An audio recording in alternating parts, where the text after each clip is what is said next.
Welcome back to the deep dive. So today we're looking at something a bit different. Not a single author or, one big argument. No, that's right. Our source today is actually an anthology, Light from Many Lamps. It was put together by Lillian Eichler Watson. A real classic treasury, pulling wisdom from, everywhere. Exactly. It's designed, or was designed, to be almost like a quick toolkit for better thinking, for clarity.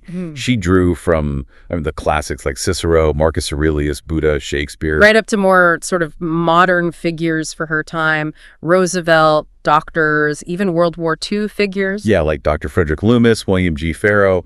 The idea was to distill, as she put it, the winnowed best of constructive thinking. And the mission for us today, to see what guideposts from this massive collection still hold up, still give us direction for, happier, more confident living now, especially when things feel so complex. Right. It's about finding timeless relevance in this mix of ancient stoicism and maybe mid-century American optimism. And looking at a collection like this, the first thing that strikes you is the sheer belief in the power of words themselves, isn't it? Absolutely. Watson wasn't really interested in dry academic stuff. She explicitly searched for thoughts that breathe and words that burn. Words with real impact. Yes, words with that power to, ease your heart, lift your spirit, help you get through tough times. The collection itself assumes that deep knowledge, if it connects emotionally, it just doesn't age. It makes you think of that Lord Byron quote she uses right at the start. Words are things. And a small drop of ink, falling like dew upon a thought, produces that which makes thousands, perhaps millions, think. Yeah. It's such a great image. That slow, quiet power. Not a sudden bang, but this gradual reshaping of how we see things. And Francis Bacon took that even further, didn't he? How the images of men's wits and knowledge remain in books. They generate still and cast their seeds in the minds of others. It's like intellectual propagation across centuries. Exactly. It keeps growing, provoking, and causing infinite actions and opinions in succeeding ages. So we're not just reading history passively. No, we're plugging into this ongoing conversation that's thousands of years old. And the book itself is a nod to that idea from Plautius, the Roman playwright.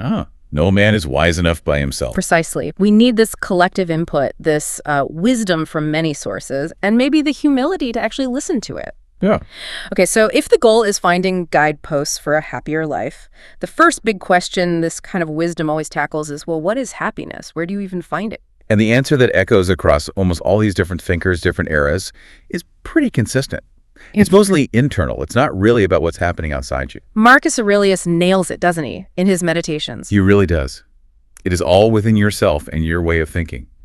You can't control the world, but you can control your reaction to it. That's where the real power lies. Seems simple enough on the surface, but then the sources immediately start showing the complexity, the different ways to get to that internal state. It's almost like a fork in the road. Yeah, you see this interesting split. There's happiness found in action. Let's call it the doing versus happiness found in acceptance, which is more about the being. A real tension there. Definitely. So on the doing side, you have someone like John Burroughs, the nature writer. He argues really strongly against just sitting still, against stagnation. He thought the secret was just having something to do. Pretty much. He laid out these three grand essentials: something to do, something to love, and something to hope for. For him, happiness was about keeping things moving, like a current. If the stream stops, it gets stagnant. Same with the soul. So for Burroughs, being comfortable but inactive, having no challenge or purpose, that's actually the enemy, maybe even more than failing at something. That seems to be the implication. Yeah. You need that engagement, that output.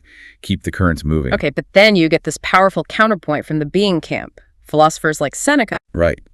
Seneca advises, true happiness is to rest satisfied with what we have. But, and this is crucial, this isn't just passive resignation. It takes work. It often requires some pretty deep self-discovery. Which is where David Grayson comes in, and also Lin Yutang, the Chinese philosopher. Exactly. They argue that true contentment means figuring out your own strengths, yes, but also your limitations. And then finding satisfaction in doing something you can actually do well. Not trying to be someone else. And Lin Yutang really hits on something modern there. He says, a lot of our unhappiness, our restlessness, comes from wanting to be somebody else or just wanting too many things. Which feels very relevant today with social media and all that comparison. Really. He says the key to peace is having the courage of being one's genuine self, of standing alone and of not wanting to be somebody else. That takes real guts, especially now. It almost brings the doing and being together, doesn't it? You have to do the work to find out who you really are, and then you have to accept that person. Mm-hmm. And if you fail to accept it, if you keep looking outward, you end up focusing on material things, which the anthology points to as a major pitfall. Yeah, there's this really striking observation from William S. Ogden, writing right after World War II. You'd expect a mood of relief, prosperity, gratitude maybe. Right, victory, security. But Ogden comes back to America, and he's just astonished. He finds widespread anger and bitterness. And what was fueling that? He said the whole emphasis seemed to be on material things, on money and the things money can buy. People had more stuff, but they weren't happier. That sounds depressingly familiar. We have so much more materially now than any generation before, yet anxiety about getting more seems rampant. It really does. Ogden's conclusion then feels almost like a warning for us now. Happiness cannot be bought. Indeed, money has very little to do with it. So where does it come from then, according to him? He lands on simple goodness and clear conscience. It boils down to an internal check. Are you basically okay with who you are? If not, all the money in the world won't fix it.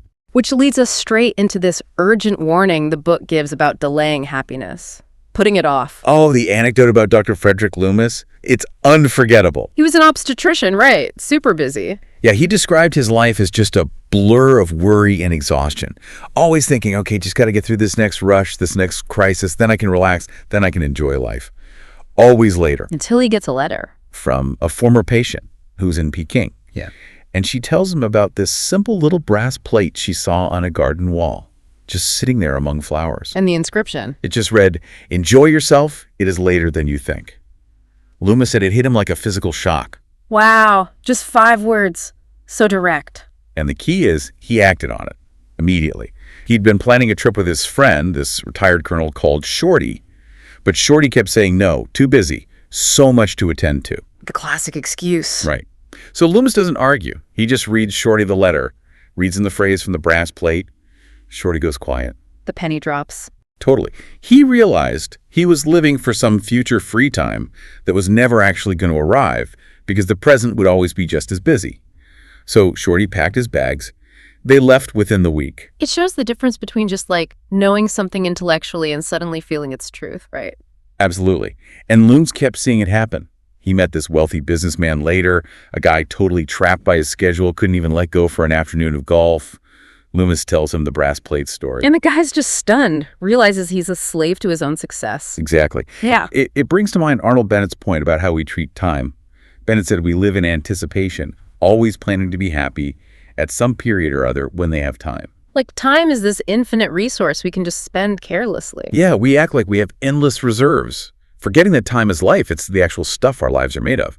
So the big takeaway from this first section is find happiness internally, either through doing or being. Don't get caught up in materialism and whatever you do.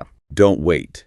Do it now, because it really is later than you think. Okay, so we've looked at building a foundation for happiness, but life inevitably throws curveballs, crises. The next part of the anthology tackles that head on. Sir James M. Barrie's quote sets the stage. The things courage can do. Yeah, you can't avoid adversity. It's just baked into life. And often the first step isn't about fighting it, but about accepting that it won't last forever. Like that ancient story, the legend about the king who wanted a motto for his ring, something for good times and bad. Right. And the motto he got was, "This too shall pass away." So simple, but so powerful. Paul Hamilton Hayne wrote about it, and others too. Those 5 words have apparently given comfort and courage for centuries, whether you're facing sorrow or fear. It reminds you that suffering isn't permanent. But it also works the other way, doesn't it? Like a check on getting too carried away in good times. Exactly. Everything changes. It's all cyclical, which means you need a tool to ride those waves emotionally. That's where equanimitas comes in. Equanimity. Sir William Osler talked a lot about this, right? Especially to young doctors. He did. His 1889 valedictory address is famous for it. Osler was this giant in medicine, and he knew these graduates would face immense pressure, life and death situations, burnout, exhaustion. So he urged them to cultivate equanimitas, calm patience. Yes, exactly. Yeah. He defined it as that quality that lets you rise superior to the trials of life, to handle the pressure without crumbling. And he wasn't pulling this from like modern psychology. He went back to the Stoics. Straight back to Marcus Aurelius, in fact. Osler loved Aurelius's image of the shoreline. Ah, the promontory. Yeah. Aurelius said, you must be like a promontory of the sea, against which, though the waves beat continually, yet it both itself stands, and about it are quieted the raging waves. That visual is so strong. The chaos keeps coming, the waves keep crashing, but your inner self, the promontory, doesn't have to get churned up by it. It just stands firm. Right. The waves almost exhaust themselves against that immovable thing. It's about creating that mental shield against panic and despair. And that search for inner calm often connects to a kind of humility, doesn't it? Like that prayer associated with Admiral Thomas C. Hart. The serenity prayer, basically. Asking for serenity to accept what you can't change, courage to change what you can, and the wisdom to know the difference. It's about recognizing limits and focusing your energy effectively. Okay, so acceptance and calm are crucial. But sometimes you need more than just poise. You need sheer force of will, right? Self-belief. Absolutely. And the sources really lean into William Ernest Henley's poem, Invictus. You have to remember the context. Henley wrote it in the hospital, facing amputation. It's like a roar of defiance. It really is, especially that last stanza. It matters not how straight the gate, how charged with punishments the scroll. I am the master of my fate. I am the captain of my soul. It's the ultimate claim of inner control, isn't it? You can do what you want to my body or circumstances, but my soul, my will, that's mine. Exactly. And you see that principle lived out in the story of Harold Russell. The soldier who lost both hands in a training accident during the war, that must have been devastating. Utterly. He initially fell into deep despair, self-pity. But his turning point came from a couple of places, meeting a WWI vet with similar injuries and a conversation with the major in charge of his rehab. And the major gave him this phrase that changed everything. Yes. He told Russell, "You are not crippled, you are merely handicapped." Not crippled, handicapped. What was the difference? It made Russell actually look up the definitions. Crippled meant disabled, incapable of proper or effective action. It sounded final, defeated. But handicapped. Handicap meant any disadvantage or hindrance making success in an undertaking more difficult. More difficult, but not impossible. Exactly. It gave him back his agency. It meant success was still on the table. It would just be harder to achieve. His whole outlook shifted. And his guiding principle became, It is not what you have lost, but what you have left that counts. He focused on his remaining abilities, his mind, his spirit. And, well, he went on to have an incredible life, even won an Oscar. It's proof that redefining the terms of your struggle can unlock unbelievable resilience. that connection between courage and action is key too, especially with health crises. Mary Roberts Rinehart, the novelist, spoke very directly about cancer. Yeah, that was important back then, in the 1930s. Cancer was often shrouded in fear and silence. After her own successful surgery, she basically went public and said, look, there's nothing to fear about most cases of cancer. Nothing except delay. So replacing fear with timely action, demystifying it. Right. Showing that you could face it, treat it, and live a full life afterwards. Courage combined with doing something about it. And sometimes when action and acceptance reach their limits, that's where faith comes in, often in these really dramatic ways, like the story of Captain Eddie Rickenbacker. Oh, that story is incredible. Rickenbacker and his crew, adrift in the Pacific for weeks after their plane went down. Just lost at sea, starving, dehydrated. Totally desperate. 8 days in, they felt they had absolutely nothing left. So Rickenbacker leads them in this very simple, humble prayer meeting, just asking for help, for food, for strength. And then what happened? This is the part that captured everyone's imagination. Rickenbacker said that within an hour of that prayer, quite literally, a seagull came and landed on my head. A seagull, hundreds of miles from land, just lands on his head. Right after they prayed for food. They caught it, used it for food and bait, caught fish right away. Then a rain squall came, giving them water, food and water, exactly when they prayed for it. You can see why that would solidify faith. It's so tangible, so specific. It became this massive story back home, inspiring millions. It felt like undeniable intervention. And you see that same deep faith in the face of death with Lieutenant William G. Farrow, one of the Doolittle raiders executed by the Japanese. His last message to his mother. My faith in God is complete, so I am unafraid. Think of the comfort those words must have given not just his mother, but countless other families who'd lost sons in the war. Immense courage rooted in faith. Even leaders at the highest level acknowledged needing something beyond themselves. Lincoln, leaving Springfield. Yeah, heading into the Civil War, facing this immense, maybe impossible task. He told the citizens quite humbly, "Without divine assistance, I cannot succeed. With it, I cannot fail." It's recognizing that some burdens are just too big to carry alone. Okay, so we've covered survival, getting through the tough times. Now let's shift to achievement, to mastery. And the sources suggest this often starts with how we view work itself, not just a job, but something more. Yeah, Thomas Carlyle really championed this idea. He saw work as almost destiny, the necessary way for a person to channel their energy, find their purpose. He's the one who said, get your happiness out of your work or you will never know what real happiness is. That's him. He argued, no man is born into the world whose work is not born with him. It's like your work is this innate potential you have to express. So it's less about the paycheck and more about fulfilling that potential, using your gifts. That seems to be the core idea. It's the expression of self through doing. But of course, actually achieving something, following through, that's where the real battle happens, internally. Right. Doubt creeps in. And the anthology has this fantastic story about A.J. Cronin, the novelist, that really illustrates this. Oh yeah, the Hatter's Castle story. So Cronin is sick, has to rest, decides, okay, I'll use this time to finally write my first novel. Throws himself into it. Completely. But then halfway through, boom, he just gets hit by this wave of despair, like an avalanche, he said. Convinced it was terrible, that he couldn't do it. Totally convinced. Thought the whole idea was ridiculous, that he was ridiculous for even trying. He literally threw down his pen, ready to burn the whole manuscript, just give up. What pulled him back from the brink? It was this chance encounter soon after. He's traveling, feeling totally defeated, and he sees this old Scottish farmer just laboriously digging ditches in a boggy field. Trying to drain it? Yeah. And the farmer tells him, his own father dug this same bog his whole life, never managed to turn it into a proper pasture. And now he, the son, is doing the exact same thing day after day. Also without success. Right. So Cronin, feeling kindred spirits in failure, explains his own situation, how he wants to quit writing. And the old farmer just looks at him, kind of disappointed. And says, he says something like, "My father ditched this bog all his days and never made a pasture. I've dug it all my days and I've never made a pasture. But pasture or no pasture," and this is the key part, "I can't help but dig. For my father knew, and I know, that if you only dig enough, a pasture can be made here." Wow, that's profound. The outcome, the pasture, isn't the main point. Exactly. The virtue is in the digging, the consistent effort, the refusal to quit, regardless of whether you see the result immediately. The act itself has value. Yes.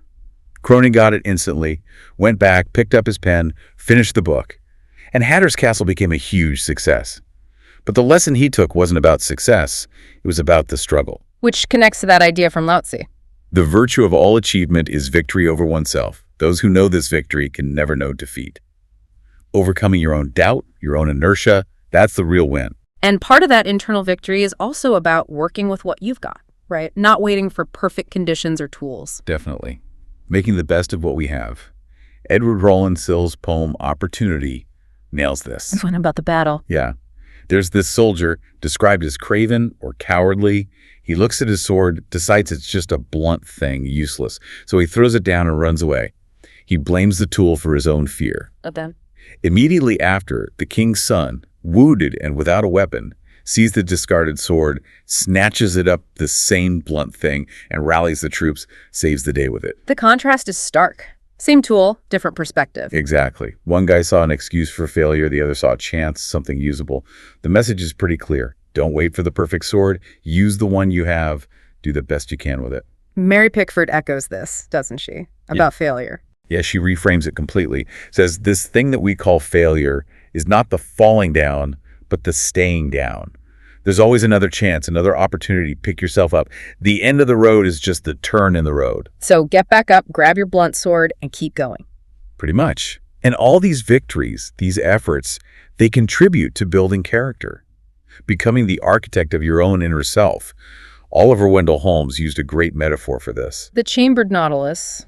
The seashell. That's the one.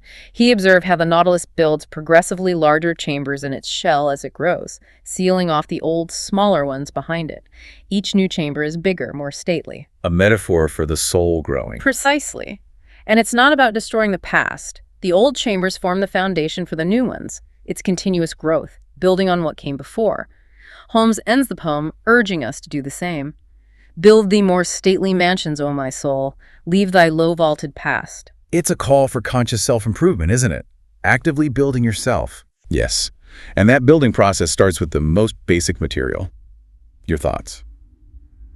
James Lane Allen really hammered this home in As a Man Thinketh. He believed we are literally what we think. Yes, drawing on that ancient wisdom. He uses the analogy of the mind as a garden. Thoughts are seeds. Plant good thoughts, cultivate them. You get good fruit, good actions, good character. Let weeds take over, or plant bad thoughts. You get bad fruit, chaos, negativity. Exactly. And crucially, he says, man is his own gardener. You are responsible for what you cultivate in your mind. Which circles right back to the Buddha, doesn't it? All that we are is the result of what we have thought. The mind is everything. What we think, we become. It's the bedrock. Self-discipline, starting with the mind, is the foundation for achievement, character, everything. Okay, so if we manage to cultivate that inner garden, the ultimate goal maybe is peace of mind. And to get there, we circle back to Sir William Osler again. He had another piece of really practical advice. Yeah, besides equanimitas, his other big principle was living in day-tight compartments. Day-tight compartments, what did he mean? He used the analogy of a big ocean liner. In a storm, or if there's a breach, the captain can seal off different sections of the ship using watertight bulkheads. It contains the damage, keeps the whole ship from sinking. Okay, so apply that to our minds. Exactly. Osler said we should do the same with time. Mentally shutting off the future and the past, deal only with today. Because most worry comes from looking backward or forward. That was his argument. The chief worries of life arise from the foolish habit of looking before and after.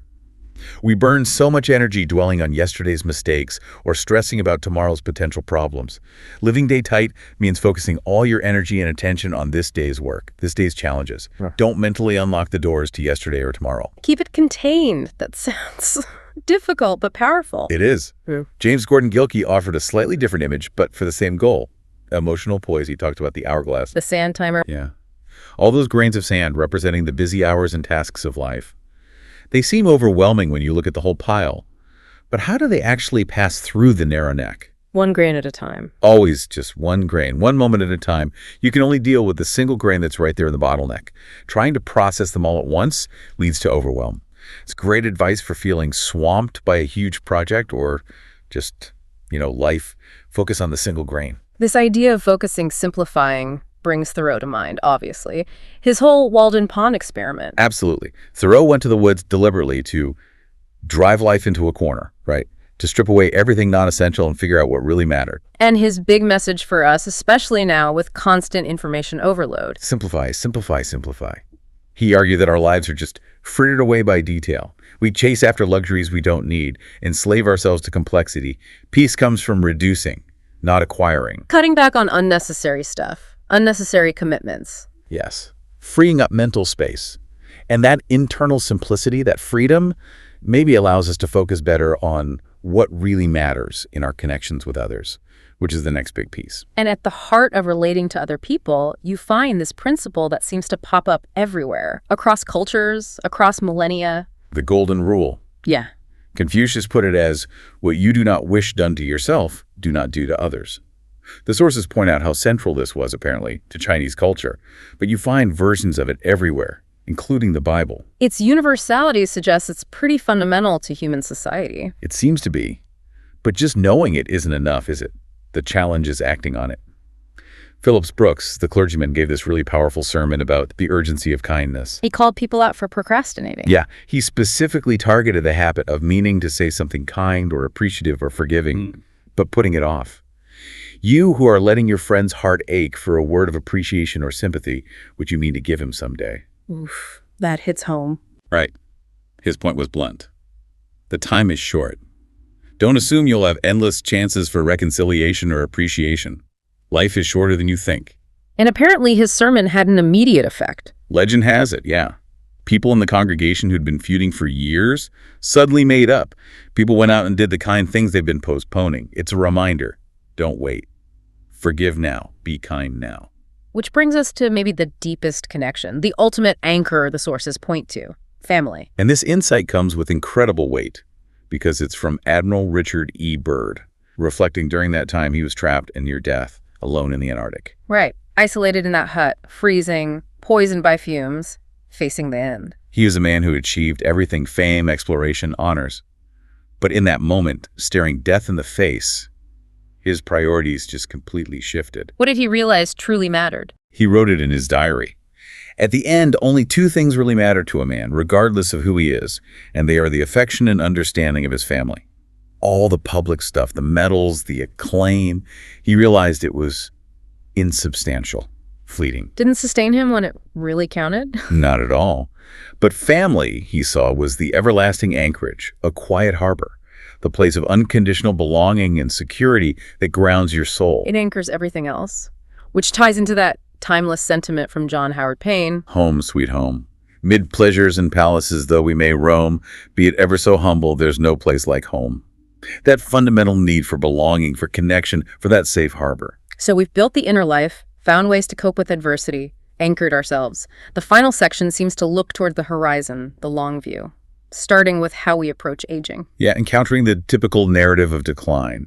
Cicero, writing in his later years, had this really positive take. He saw old age not as an ending, but as the consummation of life, just as of a play. The final act, bringing everything together. Right. He argued each stage of life has its own appropriate pleasures, and the key to enjoying old age was keeping your mind active, exercised, buoyant, not letting it atrophy. Robert Browning turned that idea into poetry, didn't he, with Rabbi Ben Ezra? Oh, absolutely. That's where we get the famous opening. Grow old along with me. The best is yet to be. Such an optimistic view. Completely. Browning's poem frames all the struggles and passions of youth as just preparation, the half of life's plan. Old age, with its potential for wisdom and serenity, is the whole, the culmination. It flips the script entirely. Aging becomes maturation, not decay. And some people really seem to live that, like Sir William Mullock. Yeah, lived to be 100. And apparently even at 95, he was talking about having mourning in my heart, urging people to scorn the passage of time, which supports Samuel Ullman's idea too. That youth isn't just about years. Exactly. Ullman defined youth as a temper of the will, a quality of the imagination. It's a state of mind, really. You can be old in years, but young in spirit, or vice versa. So this optimism about the individual lifespan then extends to the lifespan of civilization itself, finding hope in the bigger picture. That seems to be the final guidepost. Though first, we have to acknowledge that complaining about the present is nothing new. Right. The sources mention Horace Greeley saying people always applaud the past and lament the present, and that ancient Egyptian papyrus. The press papyrus, yeah. 6,000 years old, apparently starts with, alas, times are not what they used to be. Pessimism seems kind of timeless, too. But the overall message here is more hopeful. Definitely. Endicott Peabody, the headmaster of Groton, gave FDR a phrase that became incredibly influential. The great fact to remember is that the trend of civilization itself is forever upward. FDR used that, didn't he, in his fourth inaugural, against the backdrop of World War II. He did. It offered this sense of historical momentum, a belief in progress, even in the darkest times. And that faith allowed people like David E. Lilienthal after the war to look at the future, even with the terrifying new reality of atomic energy. And see potential, not just doom. Right. Lilienthal argued their era could become one of the blessed periods in all history if they chose to use that new knowledge constructively for expansion and building, not just fear. He felt the New World Symphony was just beginning. But realizing that potential required a shift in thinking, didn't it? Wendell Willkie talked about this after his global flight. Yeah, flying around the world in 1942 made him realize just how interconnected everything had become. His conclusion was stark. Our thinking in the future must be worldwide. Nationalism wasn't enough anymore. The world was too small, too interdependent. Exactly. We needed a broader, more ethical perspective to navigate this new reality.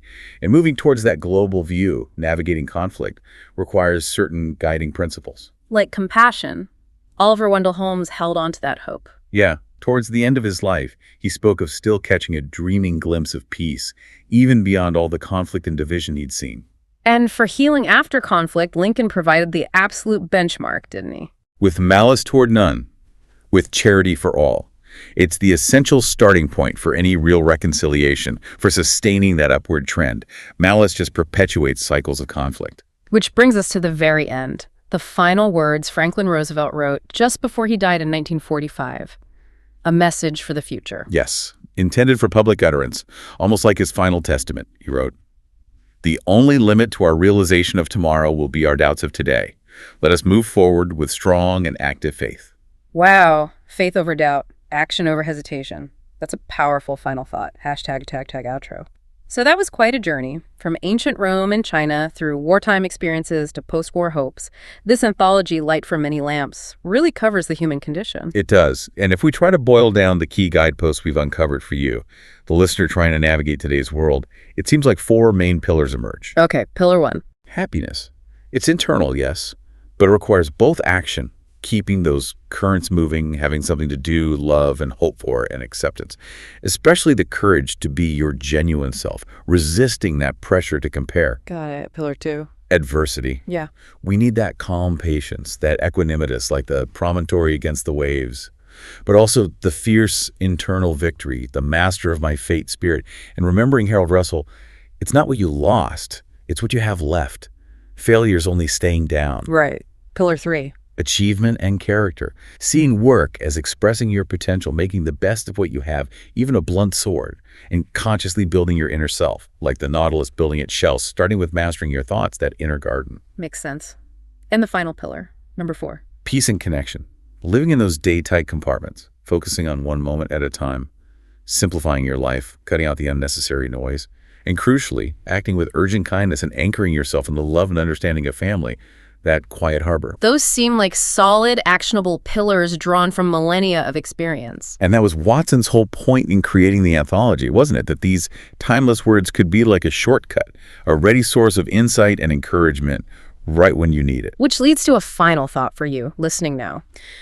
We live in an age absolutely drowning in information, opinions, new thinkers, new platforms, constant noise. Yeah, it's overwhelming. So given that this deep dive showed us wisdom comes from everywhere, a Roman emperor, a Chinese philosopher, a Scottish farmer, an American first lady, soldiers, doctors, poets, how should we evaluate all the new voices and ideas bombarding us today? That's the challenge, isn't it? Do we judge an idea based on who said it or when they said it or how popular it is? Or do we use Watson's standard? Does it have the power to actually ease the heart and lift the spirit, to encourage and sustain? Finding the real light from many lamps amidst today's glare, that's a good challenge to leave everyone with. A necessary skill, maybe. Indeed. Well, thank you for diving deep into this incredible collection with us today.